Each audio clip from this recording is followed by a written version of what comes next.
தஞ்சை மாவட்டம் ஒரத்தநாடு அருகே வெட்டிக்காடு பகுதியில் கல்லணை கால்வாய் ஆற்றில் தண்ணீர் வராததால் விவசாயிகள் சாலை மறியல் போராட்டத்தில் ஈடுபட்டுள்ளனர். இதுகுறித்த கூடுதல் தகவலை எமது செய்தியாளர் அருள் ரூஸ்பெல்ட் வழங்க கேட்கலாம். ரூஸ்பெல்ட், தற்பொழுது கல்லணையில் தண்ணீர் திறக்கப்பட்ட நிலையில் இந்த பகுதிக்கு ஏன் தண்ணீர் வரவில்லை? கூடுதல் கள தகவலை பதிவு செய்யலாம்.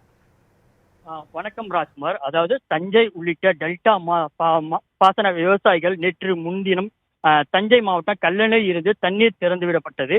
இந்த நிலையில் காவிரியில் 81 கன அடி தண்ணீரும் வெண்ணாற்றில் 2014 கன அடியும், கல்லணை கால்வாயில் 1500 கன அடியும், கொள்ளிடம் ஆற்றில் 25,524 கன அடியும் தண்ணீர் திறந்துவிடப்பட்டது. 2 நாட்கள் ஆகியும் தஞ்சை மாவட்டம் ஒரத்தநாடு அருகே வெட்டிக்காடு பகுதியில் உள்ள கல்லணை கால்வாய் ஆற்றில் தண்ணீர் வந்து சேராததால் அப்பகுதியில் குறுவை சாகுபடி செய்த விவசாயிகள் திருவோணம் வெட்டிக்காடு சாலையில் சாலை மறியல் போராட்டத்தில் ஈடுபட்டனர்.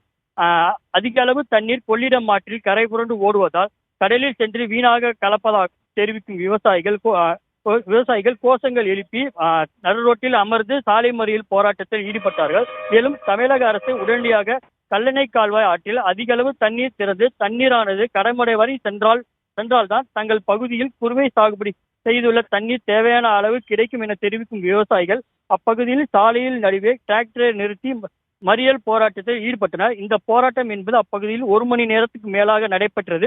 தகவலை அறிந்து அந்த பகுதியில் வந்த காவல்துறையினர் போராட்டத்தில் ஈடுபட்டவர்களிடம் பேச்சுவார்த்தையில் ஈடுபட்டு விரைவில் நடவடிக்கை எடுக்கப்படும் என்று தெரிவித்ததன் அடிப்படையில் சாலை மறியல் போராட்டம் தற்போது ஒத்தி வைக்கப்பட்டிருக்கிறது. ராஜ்குமார். அருள், தகவலுக்கு நன்றி.